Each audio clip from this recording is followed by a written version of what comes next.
सुरुवातीला एक मोठी बातमी. ठाकरेंच्या सेनेतून ओमराजे निंबाळकर सुद्धा फुटल्यानं त्यांचे समर्थक हे संतापलेले आहेत. सोशल मीडियावर त्यांच्या फॉलोअर्सची संख्या ही घटलेली आहे. गद्दारी करू नका अशा कमेंट्सचा वर्षाव होतोय. बाकीचे बोके गेले साहेब खोके घेऊन. हिशोब ठेवा बर का सगळा. त्यांना 50-50 खोके तुम्हाला देण्याची सोडा मनाची तरी लाज वाटली का पाहिजे का नाही. या प्रामाणिक माणसाचे पाय धुवून थोडं थोडं पाणी जर या गद्दारांना पाजलं तर काही गुण आला तर आला. ठाकरेंची शिवसेना फुटली तेव्हा शिंदेंच्या शिवसेनेत जाणाऱ्यांना गद्दार संबोधणाऱ्या ओमराजेंवर सोशल मीडियावर जबरदस्त ट्रोलिंग सुरू आहे. ओमराजे फुटले यावर शिक्कामोर्तब झाल्यावर त्यांच्या सोशल मीडियावर 6000 फॉलोअर्सने त्यांच्याकडे पाठ फिरवली आहे. जे ओमराजे सार्वजनिक सभांमधून इतरांना गद्दार म्हणायचे त्यांनाच आता गद्दारी करू नका असे मेसेज सोशल मीडियात मिळू लागले. पलीकडे गेलं तर 50 खोके भेटत होते. त्याला लात मारून आम्ही इमानदारीने उद्धवजी ठाकरे साहेबांच्या मागे उभा राहिलोच आहे.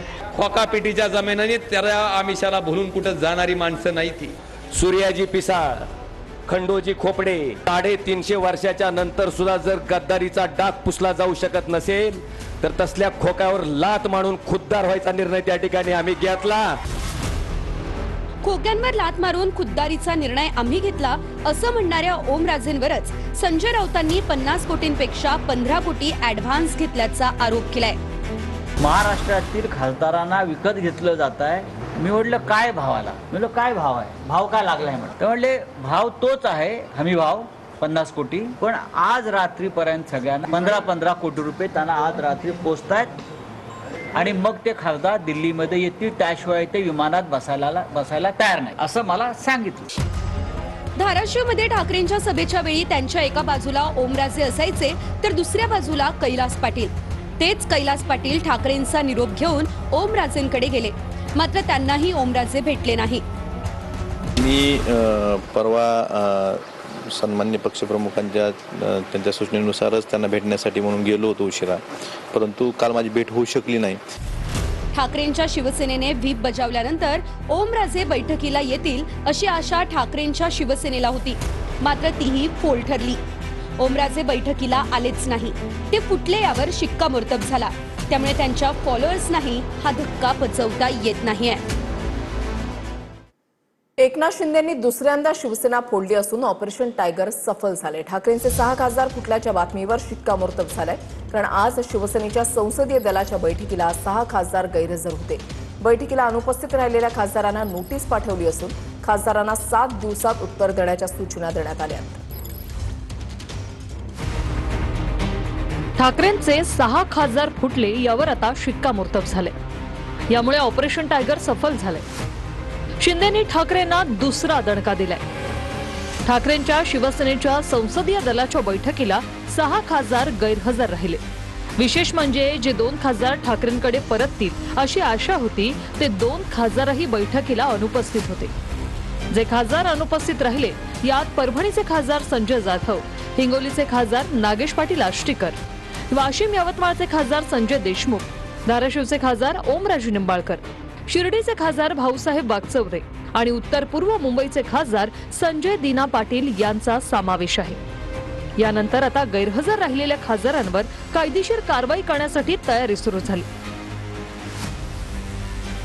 6 खासदारांना कारणे दाखवा नोटीस पाठवली जाणार आहे. संसदीय दलाच्या बैठकीमध्ये या संदर्भात चर्चा झाली. सुरुवातीला खासदारांना कारणे दाखवा नोटीस पाठवली जाणार.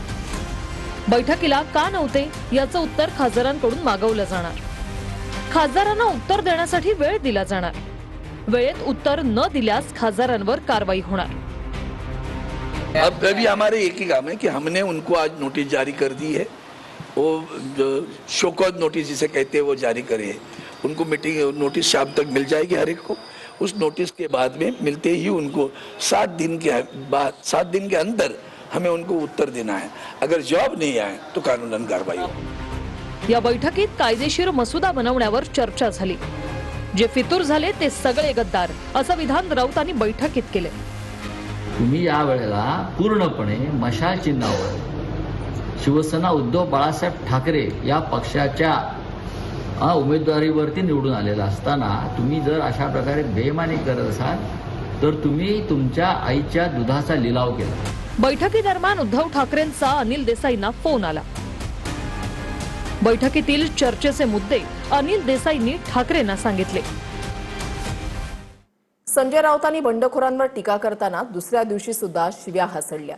राऊतांच्या शिव्यांवर शिंदेची शिवसेना भडकली आहे, तर भाजपही मैदानामध्ये उतरली असून राऊतांना जशास तसं उत्तर देण्यात आलंय. विरोध केला.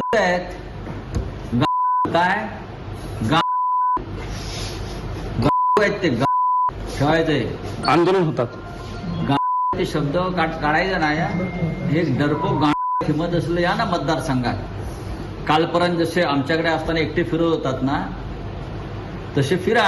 आता एकनाथ शिंदे त्यांना बॉडीगार्ड देईल, बरोबर आहे. मग त्यांना पुढे 2 पोलीसच्या गाड्या, मागे 2 पोलीसच्या गाड्या, आणि ते मिलिटरीच्या वेशातले CRPFचे लोक असतात ना, ते ते वगैरे त्यांना देतील. आणि जणू काय युद्ध करून शौर्य पदक मिळवून आले अशा तऱ्हेने फिरतील. कळले का?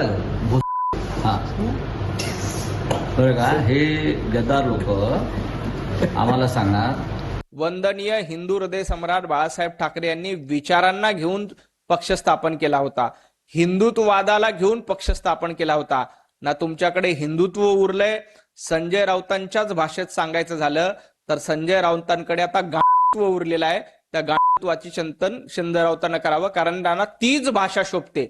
संजय राऊतांना ज्या शब्दात शिवीगाळ करावी लागते तेच गांधीत्व आता संजय राऊतांकडे उरलेलं आहे. तर त्यांचं बोलणं कायम असतं. त्या आम्ही ज्यावेळेस गेलो होतो तर 40 रेडे गेले होते म्हणून ते म्हणले होते की मुंबईत पाय ठेवून दाखवा. आम्ही मुंबईतनं तिकडनं झालो होतो, त्यांनी सांगितलं त्या एरियात. एक प्रकारे शिवीगाळ देखील करताय. त्यांना शिव्या देता येतात, पण आमच्या तर शिव्या त्यांना समजणार पण नाही. इतक्या वेगळ्या शिव्या आहे आमच्या ऐराणीमधल्या. एक दिवशी त्यांना मी देईल तेव्हा लक्षात येईल. त्यांचे जो काही दम आहे ना, तो फक्त तोंडात आहे, तोंडात. चॅनलच्या बूम समोर अहो मनगटात ताकद असावी लागते. हिम्मत असेल ना तर या रिंगणात या ना. हिम्मत असेल तर या आम्हाला आडवे येऊन बघा कशी खोलून ठेवतो तुमची ती. कसली भाषा करता? तुमच्यापेक्षा जास्त तिखट भाषा आम्हाला करता येईल. बघा, महाराष्ट्राचा गोलपिटा झाला हे तुम्ही मान्य केलं पाहिजे. देशाच्या राजकारणाचा गोलपिटा झाला आणि त्याचं केंद्र महाराष्ट्र आहे हे तुम्ही मान्य केलं पाहिजे. जो पेजेला दही त्याच्या शेजेवर जातात, ही जर प्रवृत्ती महाराष्ट्रात वाढत राहिली तर एक महाराष्ट्राची जी परंपरा आहे त्या परंपरेचा गोलपिठा झालेला आहे आणि ते करण्यामागे भारतीय जनता पक्षाचं योगदान आहे. संजय राऊतचं मानसिक संतुलन इतकं हरवलंय की आम्ही त्यांच्यासाठी ठाण्याच्या मेंटल हॉस्पिटलमध्ये एक बेड रिझर्व्ह करून ठेवलाय. कधीही या आणि मोफत उपचार करून घेऊन जा. कुठली भाषा वापरताय तुम्ही? गोलपिठा? अरे 2019ची तुमची अवस्था बघून ना मला रानबझार नावाची वेब सिरीज आठवली. गळ्यात महायुतीचं मंगळसूत्र बांधून मग तुम्ही काँग्रेस आणि एनसीपीला का बरं डोळा मारत होता?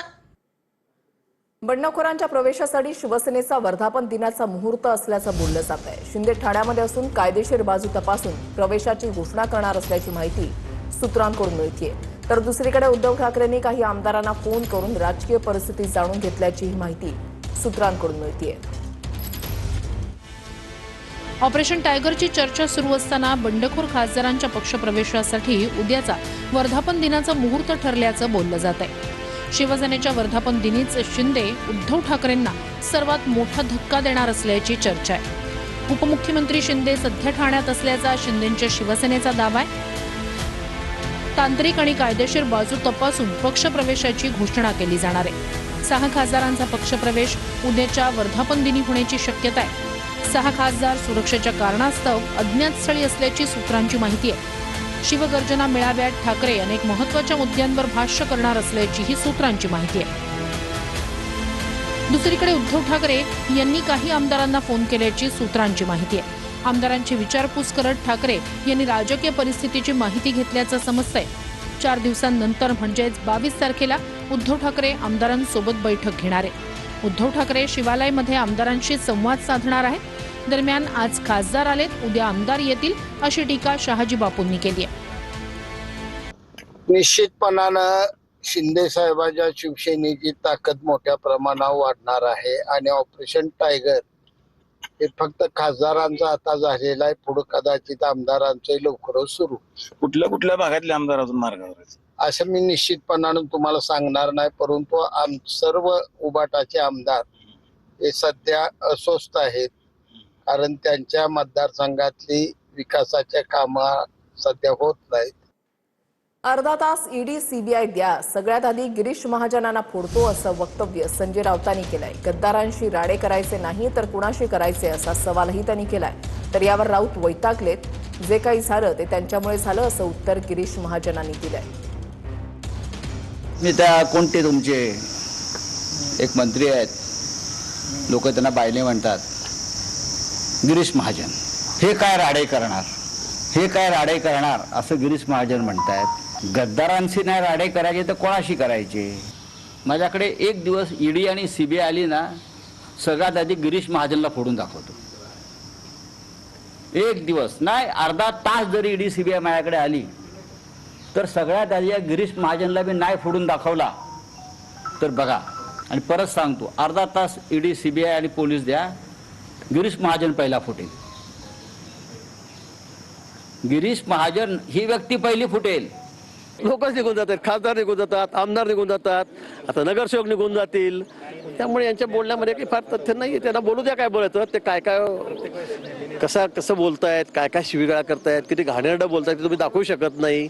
मला वाटतं आता ते थोडेसे वैतागलेले आहेत. ते थोड्याचं त्यांचं, आता मी काही जास्त बोलत आहे त्यांच्याबद्दल, पण चांगलं चाललंय त्यांचं, त्यांच्यामुळे सगळं हे होतंय असं मला वाटतंय. आता आमचं ऑपरेशन तुडवा सुरू होणार असा इशारा संजय राऊतांनी खासदारांच्या बंडखोरीनंतर दिलाय. खासदारांना राजस्थानमध्ये एका ठिकाणी लपवण्यात आलंय. आतापर्यंत खासदारांना 25 कोटी रुपये देण्यात आले असा आरोपही संजय राऊतांनी केलाय.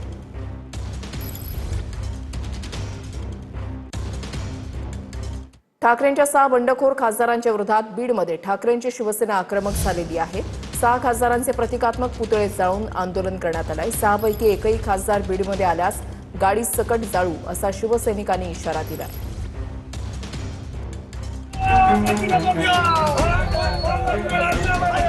बीडमध्ये खासदार फुटीनंतर ठाकरेंच्या शिवसेनेकडून 6ही खासदारांचे प्रतिकात्मक पुतळे जाळून निषेध आंदोलन करण्यात आलंय. आज पुतळे जाळलेत. बीड जिल्ह्यात 6 पैकी एकही खासदार आल्यास गाडी सकट जाळू असा इशारा शिवसैनिकांनी दिलाय. या 6 खासदारांनी त्यांचा बाप बदललेला आहे. त्यांना आता ही जनता कदापि त्यांना माफ करणार नाही. आज त्यांचं आम्ही पुतळे जाळलेले आहेत. भविष्यात जेव्हा केव्हा हे 6 खासदारापैकी कुणी बी बीड जिल्ह्यामध्ये येते त्यावेळेस त्यांच्या गाडी सकट आम्ही त्यांना पेटून देणार.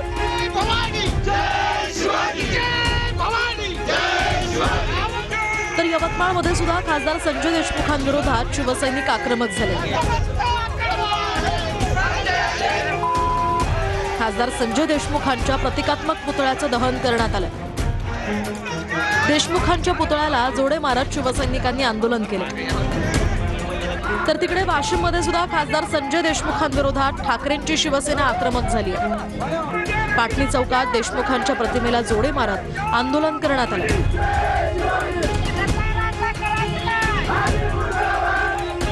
परभणीमध्ये खासदार संजय जाधवांच्या विरोधात शिवसैनिक आक्रमक झाले. खासदार संजय जाधवांच्या प्रतिकात्मक पुतळ्याची अंत्ययात्रा काढण्यात आली. यावेळी संजय जाधवांच्या प्रतिकात्मक पुतळ्याला जोडे मारत जोरदार घोषणाबाजी करण्यात. गडचिरोलीमधील 6 लोहखनिज खाणी राज्य शासनाला द्याव्यात अशी मागणी मुख्यमंत्री देवेंद्र फडणवीस यांनी केंद्र शासनाकडे केलेली आहे. खाणी राज्य शासनाला मिळाल्यास स्टील उत्पादन निर्यातदार म्हणून भारताला पुढे आणण्याचं उद्दिष्ट असल्याचं मुख्यमंत्री म्हणाले. वर्षा निवासांनी केंद्रीय कोळसा आणि खनिकर्म मंत्री जी किशन रेड्डी यांच्यासोबत त्यांची बैठक झाली.